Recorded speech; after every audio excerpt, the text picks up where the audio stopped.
We were drowning in email, so we made a decision to ban it from our internal company communications.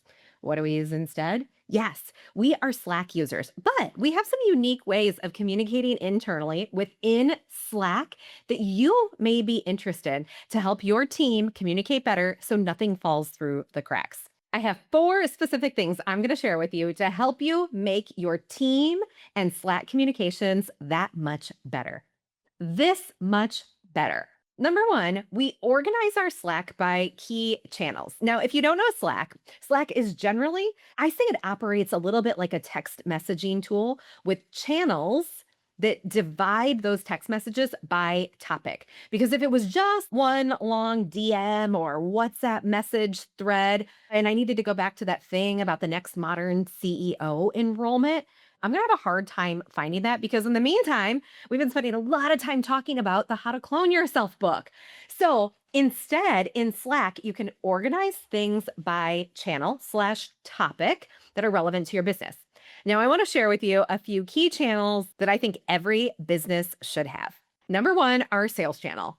I don't know about you, but as a small business owner, yes, we want to celebrate every single person who makes an investment in themselves and in our company. So we are absolutely happy dancing. We are seeing a name. We are celebrating that we are going to get to work with that person.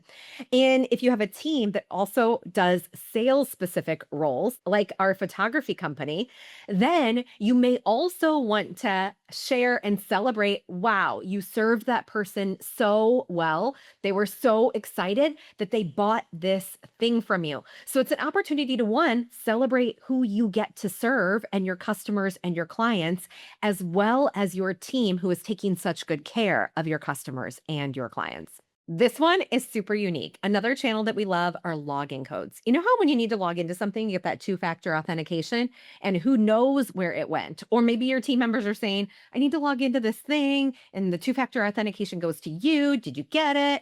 No question for us anymore. Log-in codes for two-factor authentications go to one channel. So they're very easy to find whenever someone needs them.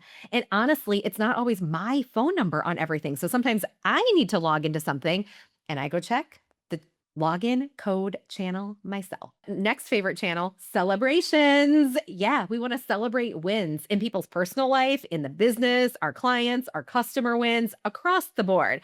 I think everybody should have a celebrations channel. You can market it and brand it something that is aligned with your company, like the Nice Moves channel or the High Fives channel.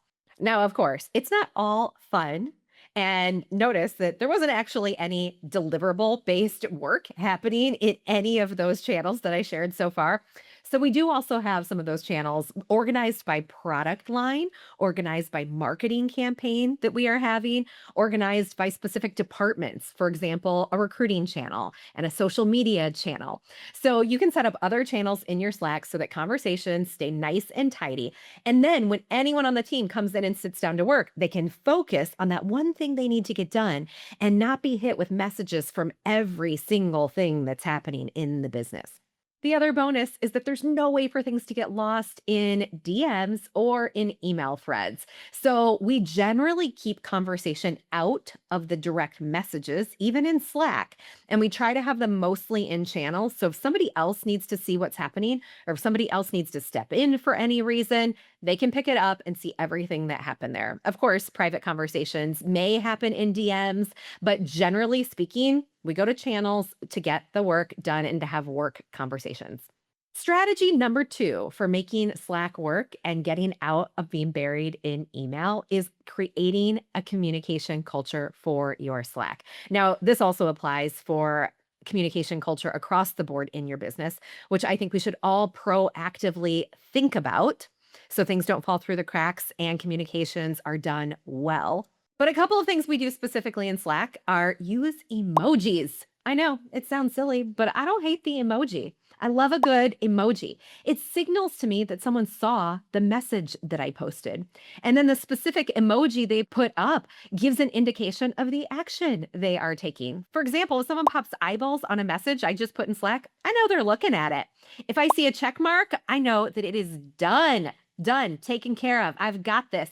I don't need to worry about it anymore because someone picked up the baton. I don't need people to give me a full reply if a check mark will work. In fact, that's better for everyone. Save your energy for some heavy duty work. So that nodding is great. Clear the clutter. Another thing we do in Slack culture communication is we don't pile on.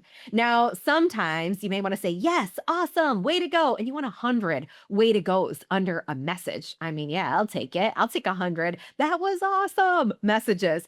But sometimes if you're working on something and Joanna just gave a really great perspective that everyone agrees with.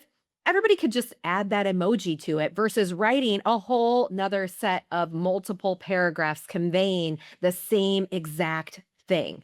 So again, it's like a nod in a meeting. I agree with what Joanna just said. Great idea. But I don't have to say again what Joanna just said because that's going to make the meeting real long. So instead, we can echo agreement briefly. So we call this don't pile on. I don't know that that's the best terminology, but I think you get the idea. Number three, because all of our communications are happening in public channels, it's pretty easy to see when a message did not get a reply of some sort. But we don't shame, and there's really no judgment if someone missed a message because there's a lot going on. I don't know about you, but sometimes I'll wake up, look at a message. Oh, I need to get back to that. I'll forget to set a reminder. And the day goes on and I missed it. Not because I wanted to miss it, but just because things came up. It is easy enough in Slack to say, hey, Joanna, I see you didn't reply to that message yet. Did you see this? And then Joanna might say, actually, no, I didn't see it. Thank you so much for tagging me in there. There's no shame. There's no judgment. There's no putting down in any of that. It's just a simple, hey, did you see this? I know there was a lot going on. This one might have got missed. It's like 5 messages up. Right? Simple, simple, simple. So we've made this the norm so that no message is out there lingering in silence for too long. If I didn't see the check mark, if I didn't see the eyeballs on it and I'm still thinking of it, I want to go back to that and tag in Joanna so that a baton can officially be passed. And we all know because this is a guideline that we operate within, it's not passive aggressive. No one is angry or upset. We're just drawing attention back to it. And honestly, we're helping each other out. Lastly, Slack is not just for communication, it's actually our operations hub. You can connect Slack to your project management tool. You can connect Slack to your LLMs and different AI assistants. You can connect Slack to Zapier. So, all of those sales that we celebrate coming into that Slack channel dedicated to sales, that is set up through a Zapier connection. When you have a small team and you are moving fast, when you have a communication structure and framework in place, this is going to allow for less things to fall through the cracks. It is going to allow for less errors, and it's going to allow for communication breakdowns to be minimized. With this communication structure in place, your team can communicate clearly and they can actually focus on what matters without anyone living in their inbox.